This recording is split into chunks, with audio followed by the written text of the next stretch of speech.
광고라고 합니다. 시혜인데요. 여러분 가운데 기억하실 분 계실지 모르겠는데 책에서 있는 겁니다. 한 청년이 첫 출근하는 날입니다. 출근하면서 기분이 좋아서 출근하는데 동네 슈퍼에 들어서 이제 청량음료를 하나 사는 겁니다. 이 청량음료 광고라고 합니다. 그래서 이제 그 가게 가서 아저씨한테 자기 원하는 걸 하나 달라고. 이 아저씨가 이제 그걸 주면서 청년이 너무 이제 이렇게 첫 출근하니까 얼마나 양복이고 이렇게 깨끗하게 입었겠습니까. 그래서 아저씨가 묻습니다. 오늘 좋은 일 있는 아버지 청년이가 예, 오늘 첫 출근하는 겁니다. 그래서 어떤 회사를 가는데 그 말을 듣는 순간 이 청년이 조금 이제 의소심해집니다. 예, 아주 조그만 회사입니다. 그러니까 이 슈퍼 아저씨가 어깨를 들어주면서 괜찮아. 네가 그 회사를 크게 하면 돼. 31명의 왕이 이제 이스라엘 백성에 의해서 이제 패배를 당하고 그 땅을 이제 주게 되고요. 이제 이스라엘 백성은 땅을 이제 나누어 갖게 됩니다.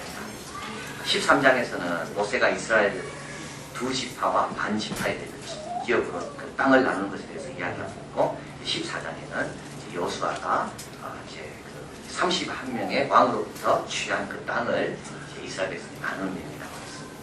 그런데 이 땅을 나눈다는 건 절대 쉽지 않습니다. 취하는 것은 쉬워도요, 뭐든지 하여튼 나누는 데 있어서는, 이 분배에 있어서는 좀 복잡해집니다. 취할 때는 다들 생각을 갖고 취하거든요. 이제 저걸 가지고 내가 많이 얻을 수 있을 거다. 근데 분배 문제가 있으면 똑같은 생각들을 다 가지고 있기 때문에 항상 나누는 데 있어서 이제 갈등이 생기게 됩니다. 그래서 여호수아가 오늘 14장 1절에 보면 혼자 이걸 못하고요, 여호수아와 제사장 엘르아살 그리고 족장전 이 세 그룹이 하나가 돼서 이제 땅을 나누게 됩니다. 제비를 뽑게 되는 거죠. 그래서 항아리 두 개가 있습니다. 이쪽 항아리에는 땅 지명을 적은 돌이 들어가 있고, 이쪽 항아리에는 지파 이름이 적은 돌이 들어가 있습니다. 그래서 순서대로 나와가지고 이쪽 항아리에서 돌을 하나 뽑으면 거기에 이제 땅이 나오고 있고, 또 뽑으면 지파가 나오고, 이 땅은 이 지파 것이죠. 이렇게 이제 땅을 이제 그 제비를 뽑아서 이제 분배하다가 하고 있는데 이제 갈렙이 갑자기 등장합니다. 그래서 갈렙은 이렇게 이야기합니다. 나는 제비 뽑는 땅 말고 하나님께서 나에게 약속한 땅이 있는데 그 땅을 내가 취할 테니까 그 땅을 달라고. 갈렙의 목소리가 45년 만에 처음 들립니다. 45년 전 가데스 바네아에서 우리가 올라가자, 하나님이 함께 하시기 때문에 우리가 이길 수 있다 했던 갈렙의 목소리로부터 지금 45년 동안 갈렙의 목소리가 들리지 않았는데 오늘 본문에서 처음으로 갈렙의 목소리가 들립니다. 자, 오늘 우리 갈렙에 대해서 좀 말씀을 하는데요. 이 갈렙은 어떤 사람입니까? 갈렙은 그니스 사람 여분네의 아들이라고 나와 있습니다. 여러분, 그니스 사람 여분네의 아들이라는 말은 갈렙은 유대인이 아니라는 말입니다. 유대인은 누굽니까? 유대인은 야곱의 후손입니다. 12지파의 자녀들이 유대인들이고, 이 그니스 사람이라는 사람은 누구냐면 야곱의 형 에서의 후손입니다. 그래서 이 에서와 야곱이 갈라져서 야곱은 유대인이 유대 백성이 되고 에서는 에돔 사람이 됩니다. 근데 이 그니스 사람은 어느 쪽이냐면 에서 쪽입니다. 근데 그의 아버지 여분네가 이 유대 지파 여성과 결혼하면서 유대인으로 들어온 사람이 바로 이 갈렙입니다. 그게 항상 나오는 게 뭡니까? 갈렙은 그니스 사람 여분네의 아들이라고 나와 있습니다. 자, 그런데 이 갈렙이 어떤 땅을 받는가 하면 오늘 본문에 보면 헤브론이라는 땅을 받습니다. 이 헤브론은 어떤 땅이냐면 아브라함과 야곱과 이삭과 그 부부들이 다 묻혀있는 굴이 있는 땅이 헤브론입니다. 이스라엘 백성에게서 예루살렘이 생기기 전까지는, 예루살렘이 중요한 도성으로 만들어지기 전까지는 헤브론이 가장 성스럽고 특별한 땅이 이 헤브론입니다. 이 헤브론을 누가 갖는다고요? 이방인이 갈렙이 갖는 겁니다. 천국은 침노하는 자의 것이라고 했습니다. 우리 하나님은 다 열어놓고 누구든지 하나님 마음에 합하면 가져가도록 해놨습니다. 이방인이든지 유대인은 상관하지 않습니다. 그래서 하나님 앞에 불평할 것은 하나도 없습니다. 문제는 내한테 있는 겁니다. 하나님 앞에 변명할 일도 하나도 없습니다. 문제는 내한테 있는 겁니다. 이 헤브론이라는 땅이 누구의 것이 되는가 하면 이 여분네의 아들, 그니스 사람 여분네의 아들 갈렙의 것이 됩니다. 자, 그래서 오늘 본문에서 우리가 꼭 기억할 것은 갈렙은 어떻게 해서 그 땅을 얻었는가? 두 가지입니다. 첫째 하나는 갈렙은 하나님을 온전히 쫓았다고 나와 있습니다. 오늘 본문에 보면 세 번이나 갈렙을 묘사하면서 하나님을 온전히 쫓은 사람이라고 표현합니다. 8절에 자기 스스로 입으로 말하죠. 나는 나의 하나님 여호와를 온전히 쫓았으므로. 9절에 모세의 입을 통해서 말씀합니다. 그날에 모세가 맹세해가지고 내가 내 하나님 여호와를 온전히 쫓았습니다. 자, 그러고 나서 이제 14절에 여호수아서를 적는 역사의 입으로 또 말합니다. 헤브론이 그리스 사람 여분의 아들 갈렙의 기업이 되었으니 오늘까지 이르렀으니 이는 그가 이스라엘 하나님 여호와를 온전히 쫓았습니다. 하나님을 온전히 쫓는다는 말은 뭡니까? 이 온전히 쫓는다는 말은 배가 목적지를 향해서 목표의 항구를 향해서 흔들림 없이 직선으로 가는 이 해양 용어가 온전히 쫓는다는 말입니다. 근데 여러분 이게 쉽습니까? 쉽지 않습니다. 배가 출항할 때는 좋은 날 출항하지만 중간에 가다 보면 큰 파도도 만나게 되고 비도 만나게 되고 바람도 만나게 됩니다. 온전히 쫓았다는 말은 그럼에도 불구하고 흔들리지 않고 끝까지 간 게 온전히 쫓는 겁니다. 이스라엘 백성이 200만 명이 나왔습니다. 온전히 쫓은 사람 몇 명 있습니까? 2명밖에 없습니다. 그만큼 온전히 쫓는 게 어려운 겁니다. 우리가 신앙생활을 하면서 이걸 늘 기억해야 됩니다. 목표까지 흔들림 없이 가는 것이 중요하구나. 출발은 누구나 잘합니다. 출발할 때 흐린 날 출발하는 배가 있습니까? 비 오는데 출발하는 사람이 있습니까? 아무도 없습니다. 제일 좋은 날 출발하기 때문에 출발한 거 가지고 우리는 칭찬할 일이 없습니다. 그러나 중간에 예기치 않은 어려움을 당할 때 어떻게 하는가? 그때 그 사람의 진짜 모습이 드러납니다. 맥스 앤더슨은 말합니다. 그는 압력 속에서도 헌신했다. 열정탐꾼이 그에게 반대했을지라도 갈렙은 자신의 확신을 굽히지 않았다. 이스라엘이 그와 여호수아를 돌로 치려고 해도 그들은 흔들리지 않았다. 그는 어려움 속에도 헌신했다. 38년 동안 광야에 지내야 하는 그 어려움이 있었지만 그는 하나님을 향한 신실함을 잃지 않았다.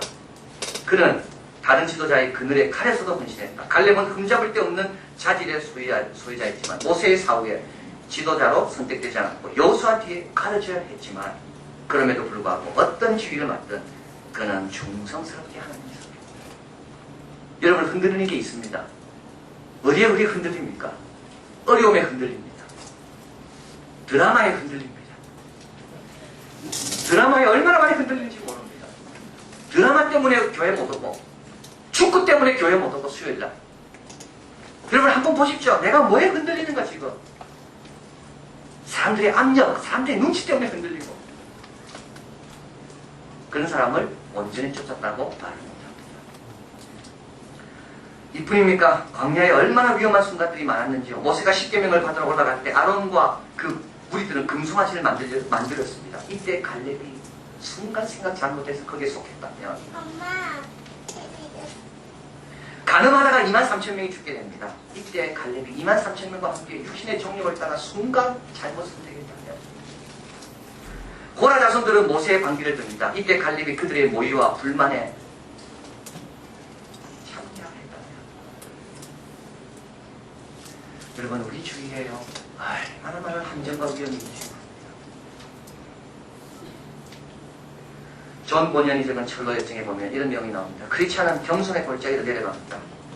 아볼루온이라는 괴물을 만나게 됩니다. 그렇지 않은 가슴을 막는 갑옷만 갖고 있었지 등을 가리는 그 갑옷은 받은 적이 없기 때문에 도망갈 수는 없고 일단 이 아볼루온과 싸워야 내가 이겨야 되겠다 하고 이제 정면 대결을 결심하고 아볼루온에게 나타납니다. 등장합니다. 나가 아볼루온이 말합니다. 너는 도대체 어디서 와서 어디로 가는 놈이냐? 그렇지 않더라. 나는 모든 악의 소굴인 멸망의 도시를 떠나 시온산으로 가는 사람이다. 아볼루온이 말합니다. 아 그렇다면 너는 내게 원래부터 복종해야 될 신자였구나. 그렇지 않더랍니다. 네가 지배하는 나라에서 태어난 것은 사실이지만 너를 섬기는 일은 몹시 힘들고 싹도 너무 박해서 도저히 생계를 끌어갈 수 없었다. 그래서 나는 다른 분별력 있는 사람들과처럼 나도 내 생활과 내 자신을 개선하기 위해 여러 가지 방도를 찾고 있고 지금 시온으로 가고 있는 중이다. 아볼론이 말합니다. 쉽사리 자신의 신화를 잃어버리는 어리석은 왕이 없는 것 같이 나도 너를 절대 잃어버리지 않을 거다. 왜 신앙생활 어려울까요? 신앙생활 시작하지 못하도록 사탄이 우리를 막습니다. 그러다 사탄이 졌습니다. 우리의 결단에 의해서. 사탄이 포기합니까? 그렇지 않습니다. 쉽게 자기 신화를 잃어버리는 왕은 없습니다. 끝까지 방해하고 끝까지 중간에 포기하고 자기에게 돌아오도록 계속 덫을 놓고 계속 유혹하는 거예요. 그래서 우리 하나님이 어떻게 하실까요? 시편 32편 8절 같이 스크린에 나와 있는 같이 있습니다. 내가 너의 갈 길을 가르쳐 보이고 너를 주목하여 인계하리로다. 네, 그래서 하나님께서 우리를 가르쳐 보이고 우리를 주목하여 인계하신다고 말씀합니다.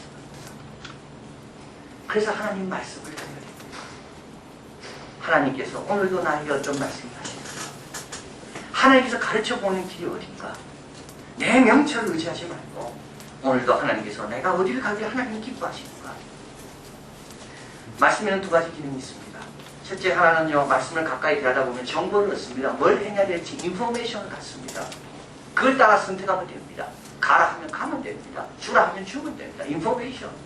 그러나 말씀에는 인포메이션 정보만 있지 않습니다. 말씀은 우리를 포메이션합니다. 우리를 형성합니다. 여러분 선택 잘하는 사람은요, 알아서 선택 잘하기도 하지만 선택 잘하는 사람은 마음이 평안하면 선택 잘합니다. 믿음 좋은 사람은 선택 잘하고요, 내가 누군지를 아는 사람, 하나님 살아계심을 믿는 사람은 또 선택 잘합니다. 이 말씀이 우리에게 두 번째 기능이 뭐냐? 포메이션. 하나님에 대한 믿음을 갖게 하고 하나님의 사랑을 감격하게 하고 내가 얼마나 죄인인지를 뉘우치게 하고. 시편 19편 8절에 주의 말씀은 내 눈을 밝게 하고, 시편 119편 105절 주의 말씀은 내 발의 등이요 내게 미치며, 시편 37편 31절 주의 말씀이 내 마음에 있으므로 내 걸음이 굳지 않며. 하고다른 다음과 같이 말합니다. 어떤 말도 하나님 말씀만큼 온성의 지면을 자극하지 못한다. 그리고 그 어느 누구도 내 영혼 속에 이처럼 깊은 평온을 제공하지 못한다. 나를 녹여 눈물을 흘리게 하고 어떤 모욕도 견디도록 참도록 하고 열정으로 불타오르게 하고 행복감으로 나를 채우며 거룩의 차원으로 나를 높여준다. 내 존재의 모든 기능은 거룩한 말씀의 능력에 의존한다. 기억을 부드럽게 하고 소망을 밝게 하고 상상을 자극하고 판단을 지시하고 의지를 주도하며 심령을 즐겁게 해준다. 그리고 그 말씀의 능력은 모든 시간 속에도 유효하다. 병들 때나 건강할 때나 홀로 있을 때나 무리 속에 있을 때나 개인적인 위기 속에나 공적 모임 중에서나 항상 유효하다. 나는 하나님의 말씀을 등 뒤에 두고 있는 것이 육군과 해군의 막강한 군사력을 등 뒤에 두고 있는 것보다 훨씬 낫다. 왜냐하면 주의 말씀은 우주의 모든 힘의 원천으로서 그 안에 무한한 힘이 비축되어 있기 때문이다. 그 말씀의 힘으로 이기는 겁니다. 그 말씀의 힘으로 어떤 바람도 이겨내고 어떤 풍랑도 이겨내는 겁니다. 신명기 17장 18절 19절 스크린에 있습니다. 같이 있습니다. 그가 왕위에 오르거든 레위 사람 제사장 앞에 보관한 이 율법서를 등사하여 평생의 자기 앞에 두고 읽어서 그 하나님 여호와 경외하기를 배우며 이 율법의 모든 말과 이 길을 지켜 행할 것이라. 그리하면 그의 마음이 그 형제 위에 교만하지 아니하고 이 명령에서 떠나 좌로나 우로나 치우치지 아니하리니 이스라엘 중에 그와 그의 자손의 왕위에 있는 날이 장관이라. 여기 중요한 것은 장관입니다. 왕위에 세워지는 것은 쉬워도요, 그 왕위를 장관이 유지하는 것입니다. 누구만이 말씀을 등사해서 옥사해서 옆에 두고 있는 사람만이 왕이 하나님의 복을 계속 이룰 수 있습니다. 어떻게 갈렙이 끝까지 갔습니까? 오늘도 우리를 주목하시고 공개하시는 하나님이 기뻐하신 뜻이 뭔가 그것만 생각했기 때문에 끝까지 간 겁니다. 두 번째로 헤브론이라는 영광의 땅을 얻을 수 있었던 것은 그는 신앙의 야성을 유지했기 때문에. 오늘 12절 같이 한번 더 보겠습니다. 있습니다. 그날에 여호와께서 말씀하신 이 산지를 내게 주소서. 당신도 그날에 들으셨거니와 그곳에는 아낙 사람이 있고 그 성읍들은 크고 견고할지라도 여호와께서 혹시 나와 함께 하시면 내가 필경 여호와의 말씀하신 대로 그들을 쫓아내리라. 예, 그 갈렙이 나와서 원하는 땅은 어떤 땅입니까? 쉬운 땅 아닙니다.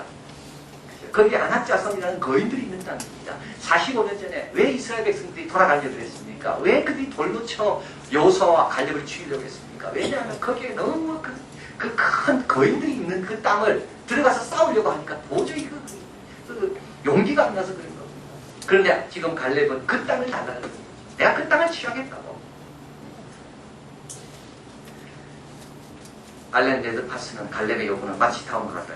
청소를 해야 하면 가장 더럽고 힘든 곳을 내가 하겠다.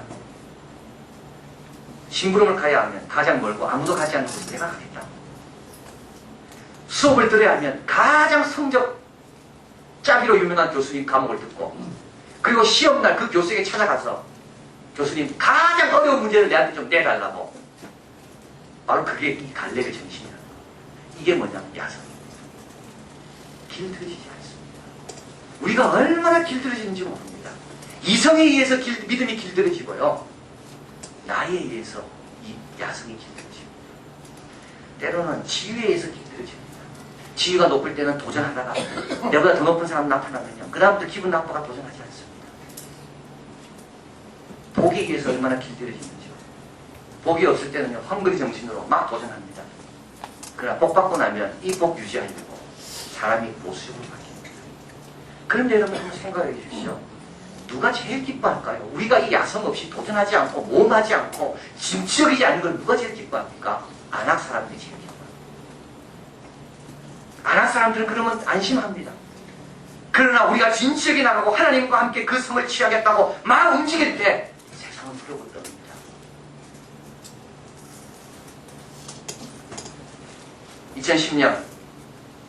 일본이 2010년이 아주 중요한 해라고 봅니다.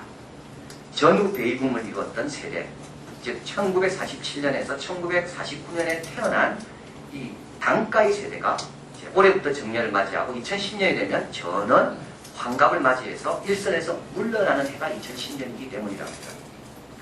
경제활동의 주축이었던 이 단가의 세대가 은퇴하게 되면서 일본 사회는 변하는 겁니다. 어떻게 변하는가? 고용사회에서 기업사회로 변한답니다. 이 사람들이 은퇴하면서 건강하고 또 의욕도 있고 하기 때문에 한 70만에서 100만 개의 회사들이 만들어질 거라고 내다봅니다. 그리고 동시에 인구가 줄어들고 중국과 경쟁을 해야 되기 때문에 사회자본과 공공투자는 2010년부터는 확실하게 줄어들 거라고 내다보고 있습니다. 그리고 또 한 가지는 프리터죠. FREETER, 직장에 연연하지 않고 필요한 돈이 모일 때까지만 시간제의 일자리에 전전하는 자들, 이 프리터죠. NEET죠. NEET, Not in Education, Employment, Training. 그래서 교육도 안 받고 고용도 싫어하고 그냥 노는 애들입니다. NEET죠. 그래서 니트와 프리터족이 합쳐서 약 700만 명이 2010년 정도 되면 늘어날 거라고 봅니다. 그래서 어떻게 되냐면 미혼, 만혼, 저출산 현상이 나타나고 산업 경쟁력도 약화될 것이다. 자, 그래서 어떻게 해야 되는가? 두 가지. 야성을 살리는 교육을 하는 것. 도전정신이 강하고 개척정신이 강하고. 그래서 왜 이렇게 됐는가 하면 일본의 풍요 속에서 젊은이들이 뭘 해야 될지 그런 생각들이 지금 없다는 거예요. 먹고 살기 위한 수단으로 일하는 게 아니라 각자의 야성의 근거에서 동기를 살리는 그 교육이 필요하고, 두 번째, 이게 더 중요하다고 저는 봅니다. 보수 총량 개념을 보여줘라. 보수 총량. 이게 바로 요소와 관련입니다. 지도자는 요소와밖에 될 수가 없습니다. 한 명만 되는 겁니다. 갈렙은 절대 될 수가 없습니다. 지도자의 수는 제한되어 있습니다. 돈 받는 것도 제한되어 있습니다. 그러나 실제로 내가 누리는 총량은 제한이 없다는 거예요. 이게 보수 총량 개념입니다. 자랑, 자극, 재미, 학습, 도전, 성장. 돈으로 환산할 수 없지만 큰 보상을 갖다주는 그것까지 내가 받는 보수의 총량 안에 넣으라는 겁니다. 자, 여러분 한번 보십시오. 갈렙이 받은 거는요, 요수와 받은 게 전혀 부족하지 않습니다. 좋은 직위는 못 받았지만 하나님이 주시는 야성과 하나님 안에 주시는 풍성함과 하나님 안에서 계속 변화되는 그 축복은 갈렙이 전혀 요수와보다 작지 않다는 겁니다. 기독교 리더십에 있어서 특징이 있다면 기독교 리더십은 질적인, 양적인 것만 있지 않고 질적인 것도 있다. 양에 있어서는 다를지 몰라도 질적에 있어서는 다르지 않다는 겁니다. 갈렙이 얼마나 많은 복을 받은지 여러분 아십니까? 헤브론의 땅을 갈렙이 받았어요. 요수아가 받은 게 아닙니다. 그리고 갈렙의 사위 운니엘이 요수아 다음에 이스라엘의 첫 번째 사사가 됩니다. 끝까지 야성을 가져야 됩니다. 끝까지 겉사람은 부패할지 모르나 우리의 속사람은 날마다 새로워져야 됩니다. 그래야지만 그 헤브론이란 영광의 땅을 우리가 받게 됩니다. 45년 전에 하나님은 민수기 14장 24절에 갈렙에게 말씀했습니다. 오직 내 족 갈렙은 그 마음이 그들과 같아 나를 온전히 쫓았은지요. 그에 같은 땅으로 내가 그들을 인도하여 들리니 그 자손이 그 땅을 차지하리라. 이 약속은 언제 이루어집니까? 45년 후. 민수기는 미완성으로 끝납니다. 이 미완성이 언제 완성됩니까? 여호수아 14장에 완성됩니다. 여러분, 우리도 마찬가지입니다. 우리 다 아직까지 미완성입니다. 완성의 그날까지 여호와만 쫓으시고 야성을 계속 유지하시죠. 하나님 주신 그 축복을 완성하는 우리 모두가 되기를 진심으로 바랍니다.